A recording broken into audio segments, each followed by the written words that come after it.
নমস্কার সবাইকে, সিম্পল লাইফের নতুন আরেকটি ভিডিওতে তোমাদের সবাইকেই স্বাগত। আশা করছি স্কিপ না করেই সাথে থাকবে। তো দেখো, আজকে একদম ঝটপট সহজ উপায়ে কিভাবে আমি ঘরে ডিম পোলাও রান্না করি সেটা তোমাদের সাথে শেয়ার করছি। একদম লাইট মশলাতে অল্প তেলে যখন ইচ্ছে হবে তখনই খেতে পারবে। তো দেখো, এখানে ছোট ছোট আলু আর ডিম আমি একসাথে সিদ্ধ করে নিয়েছি। তারপরে ডিমের খোসাগুলো ছাড়িয়ে এর মধ্যে নুন হলুদ মেখে রেখেছিলাম। আর ওইদিকে কড়াইতে তো তেল গরম দিয়ে দিয়েছি। এবারে ডিম আর আলুগুলোকে হালকা করে ভেজে নেব।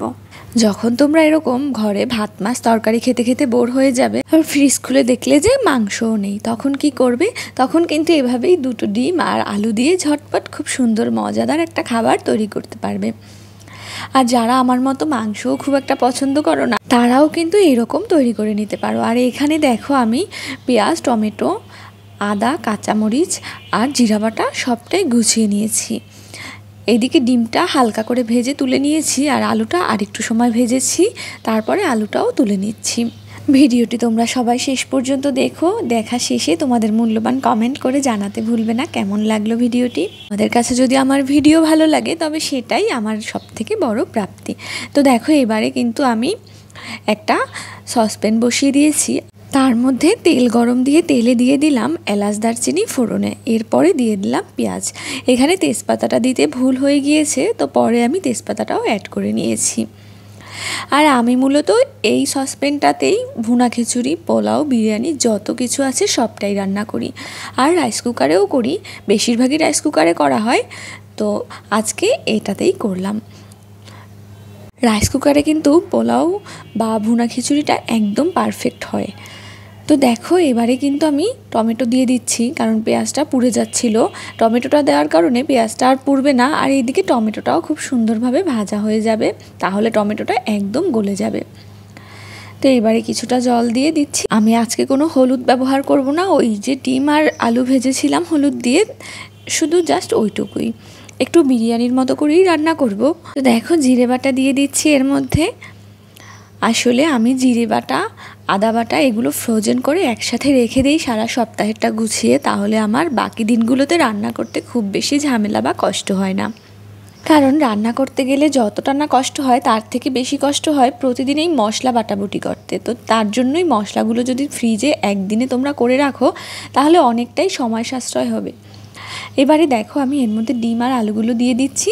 ডিম আর আলুটা এবারে ভালোভাবে কষিয়ে রান্না করে নেব।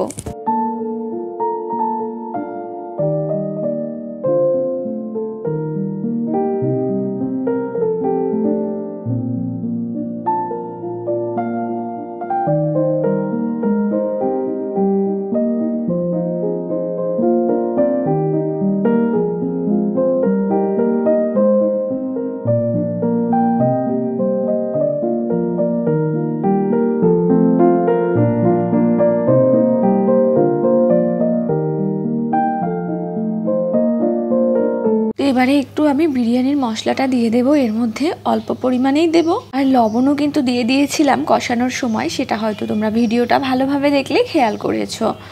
আর হ্যাঁ, তোমরা কিন্তু চালটা আগেই একটু ধুয়ে জল ঝরিয়ে রাখবে, তাহলে কিন্তু বিরিয়ানিটা বা পোলাওটা একদম ঝরঝরে হবে। আর আমি কিন্তু ওই পাশে চুলায় গরম জলও করে নিয়েছি। পোলাও বা বিরিয়ানিতে গরম জলটা দিলে পোলাওটা ভালো হয়, সেটা তো তোমরা সবাই জানো।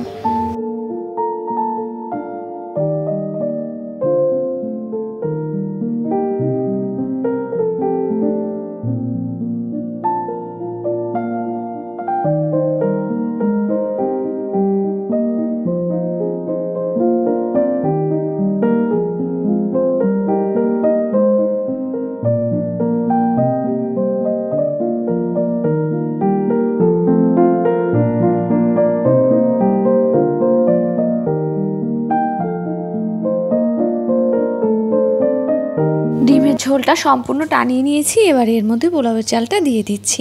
এখানে তোমরা বাসমতি চালও ইউজ করতে পারো। আসলে বাসমতি চালের পোলাওটা বা বিরিয়ানিটা আমার কাছে ভালো লাগে না। বাসমতি চালের আলাদা কোনো ফ্লেভার বা টেস্ট আমি পাই না। তার থেকে আমার কাছে এই পোলাওয়ের চাল বা আতপ চালের পোলাও বিরিয়ানিটাই বেশি ভালো লাগে।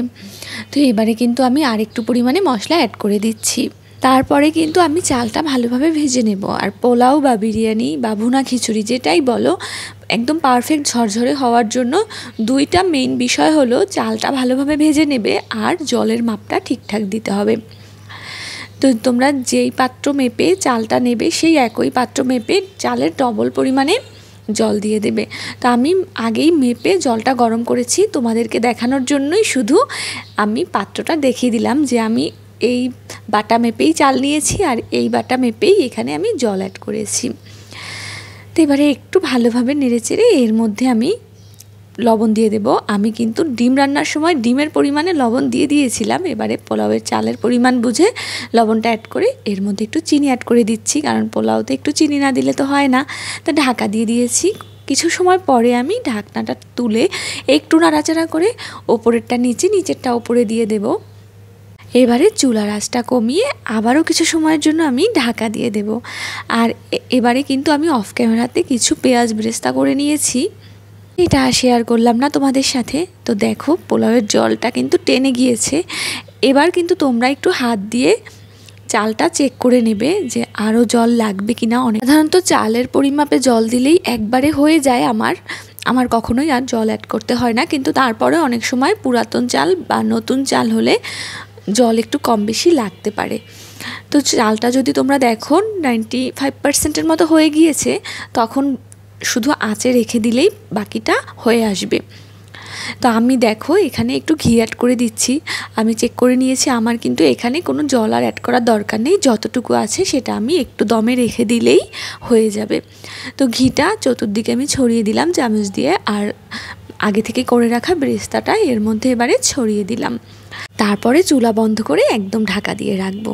ফাইনাল লুকটা আর তোমাদের সাথে শেয়ার করা হয়নি, তার আগেই আমার বর খাবার নিয়ে বসে পড়েছে। তো ভিডিওটি ভালো লাগলে লাইক কমেন্ট শেয়ার করে জানাতে ভুলবে না, আর নতুন দেখলে সাবস্ক্রাইব করে পাশে থাকবে। টাটা।